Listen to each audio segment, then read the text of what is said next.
That white cloud that swirls through your reservoir when calcium hits your bloom feed isn't nothing. It's your phosphorus turning to rock before it ever touches a root. And the part that should actually worry you is that the same reaction runs where you can't see it, in your medium, on your emitters, right at the root surface. Growers call the aftermath lockout. And right now, with your plants weeks into flower and months of work sitting in those containers, half the internet is telling you the culprit is excess calcium, that your CalMag habit is quietly strangling your buds. So, today we're putting that claim up against the actual chemistry and against the only controlled data that exists for this crop. Fair warning, some of it stings. Here's the folklore in full. More calcium means stronger plants, thicker cell walls, better nutrient transport, bigger harvests, but cross some invisible line and calcium turns villain. It starts winning a competition at the root, physically shoving potassium and phosphorus out of the way, starving your flowers through the exact transition where they need those two most. And the fix, the story goes, is rebalancing. Dial in the perfect calcium to potassium ratio and the lockout breaks. It's a tidy story. It has a hero, a villain, and a lever you can pull. It's also built on a piece of chemistry that collapses the moment you look at what phosphorus actually is. But let's give the myth its due first because it isn't pure fantasy. Cation antagonism is real. Calcium, potassium, and magnesium all carry a positive charge, and roots really do juggle them against one another. Push one hard enough and uptake of the others can suffer. That's in every plant nutrition textbook, and it's been measured in crops from sugarcane to tomato. The operative words, though, are hard enough.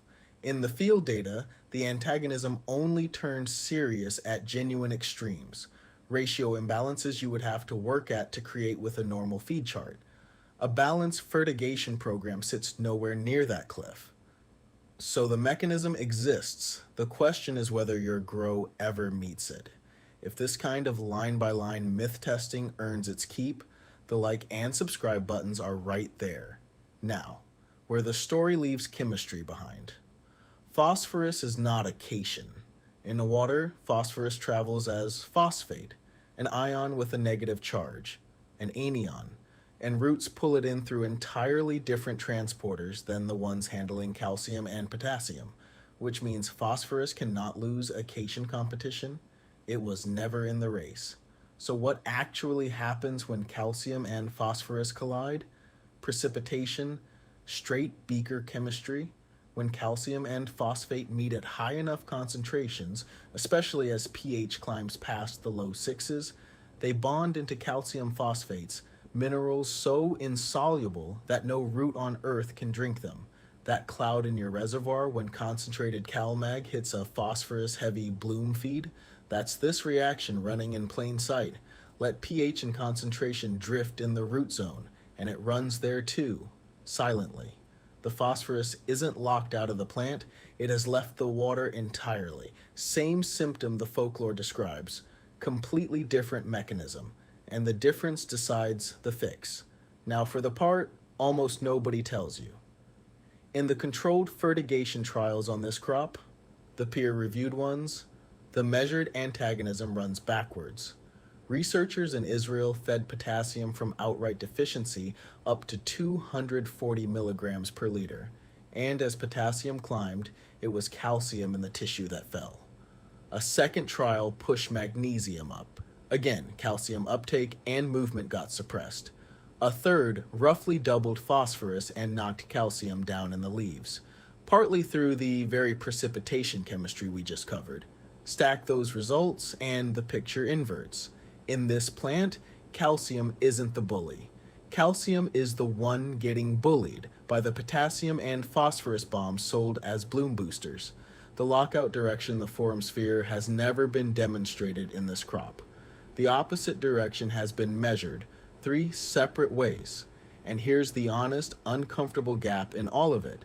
No dedicated calcium rate trial exists for this crop.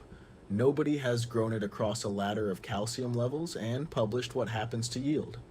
What we do have is a deficiency study out of the University of Guelph, where withholding single nutrients cut floral yield by 33 to 72%, calcium included. So calcium deficiency is a proven yield killer.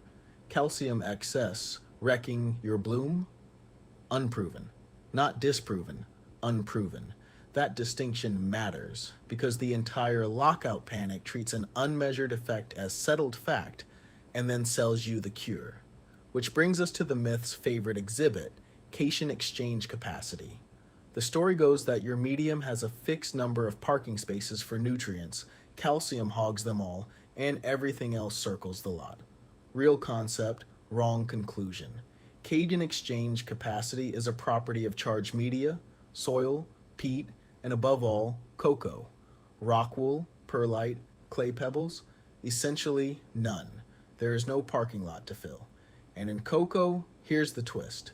Deliberately saturating those exchange sites with calcium has a name, buffering. It's the standard prep step, and it's the fix. A buffered medium stops stealing calcium and magnesium out of your feed. The genuine cocoa disaster is the unbuffered kind, which strips calcium and magnesium from your solution and dumps potassium and sodium back in. Read that again. The famous cocoa lockout runs in the opposite direction of the myth. Quick pause. If this channel has saved your harvest even once, the strongest way to back it is membership, 99 cents a month. You get every video early before the rest of the world sees it, plus special members-only emojis for the comment section. 99 cents, that's the whole pitch, and the button is right below. And if membership isn't your thing, no stress. The free science isn't going anywhere. Back to it. So, where did ratio balancing even come from? It has a source, a soil fertility theory from the last century called the base-cation saturation ratio, the idea that soil performs best at one ideal proportion of calcium to magnesium to potassium. In 2007, a review in the Soil Science Society of America journal walked through every controlled test of that idea and concluded flatly that within normal ranges, those ratios do not influence soil fertility, and that promoting them wastes resources. Follow-up work found ratio-driven programs roughly doubling fertilizer costs for zero extra yield. The framework that actually survives the data is boring. Sufficiency. Keep every nutrient above its deficiency threshold. Avoid true extremes. Done. Your plant does not care about your ratio. It cares whether enough of each ion is present when it reaches for one. Fine, says the booster aisle. But potassium drives flower density, so pour it on. And potassium genuinely is the workhorse ion. It runs turgor pressure, loads sugar into the phloem, powers the pull that fills a flower. The folklore takes that real physiology and stretches it into more potassium, more pressure, denser buds. The trial data says no. In the 5-level study, plants only suffered at outright deficiency, 15 milligrams per liter. From 60 all the way to 175, yield was flat. No density bonus anywhere. And as potassium supply climbed, cannabinoid and terpene concentrations actually declined. The researchers' recommendation landed at 60 milligrams per liter, near the bottom of the tested range, while plenty of commercial feed charts run 300 and 400. Past sufficiency, extra potassium isn't fuel. It's salt with a marketing budget.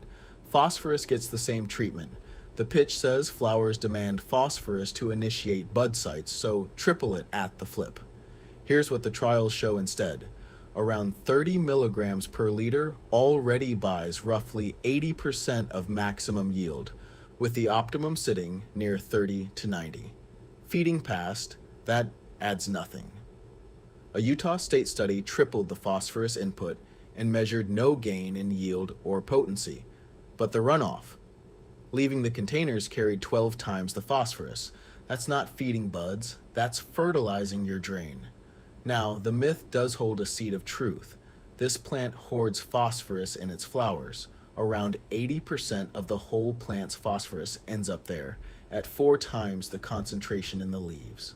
Growers see that and conclude the flowers must be begging for more. But accumulation is not appetite. A vault holds gold. Adding more gold does not make the vault bigger.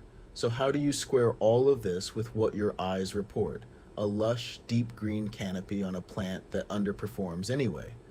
Agronomy has had a name for that for decades: hidden hunger. Yield and quality begin slipping before any visible symptom appears. And because potassium and phosphorus are mobile inside the plant, a shortage gets covered by quietly robbing the oldest leaves to keep the top of the canopy looking perfect. By the time you can see it, potassium scorching the margins of the lower leaves, phosphorus turning them a dull blue-green with purpling stems, the expensive damage upstairs already happened. The canopy is a press release. The lower leaves are the audit, which raises the practical question: how would you even know calcium was piling up? Here's the tool problem. Electrical conductivity, on the EC number your meter reads, the same number hiding behind your ppm, measures total dissolved salts. It cannot tell calcium from potassium, from sodium, from nitrate. Rising runoff, EC says salts are accumulating. It cannot say which. And pour-through readings mostly reflect the bottom of the container, not the zone where most roots actually feed. If you need element-level truth, exactly 2 instruments give it: a lab test of your medium and a leaf tissue test. $20 to $40, and you trade a guess for the actual calcium number. If you'd watch a full episode on reading a tissue report line by line, say so in the comments. Requests like that steer this channel. One more correction before the fix, because this channel has history here. We've shown you the pre-harvest flush data. No gain in potency, flavor, or yield from starving plants before the chop, and that conclusion stands. But mid-cycle corrective leaching is a different tool. Running extra solution through to knock down total salt buildup is legitimate irrigation management, and it works on the salt sitting free in the water. What it will not do is rip calcium off the exchange sites in Coco. Bound calcium mostly stays bound under plain water and flush hard enough. And what you actually strip is the buffer itself, recreating the exact deficiency you were trying to prevent. Leach to manage EC, don't flush to exercise calcium, different jobs. So here's what survives the evidence. Feed for sufficiency, not ratios. Enough calcium, enough of everything, hero doses of nothing. Hold root zone pH in the mid-5s to low 6s so phosphate stays dissolved instead of turning to stone. Never let concentrated calcium and phosphorus stocks touch. Dilute one fully before the other goes in, and that reservoir cloud never forms. Buffer your cocoa before it ever meets a root. Match the feed to the phase the plant is actually in. The industry calls it crop steering, and it's simply demand matching with better branding. And when a symptom argues with your feed chart, spend the $40 and test before you reach for another bottle. Because the grand irony of the calcium panic is this: in the measured data, the plant was never drowning in calcium. The real risk is the grower, bottle in hand stacking boosters, quietly suppressing the one mineral that was never the problem in the first place: peace.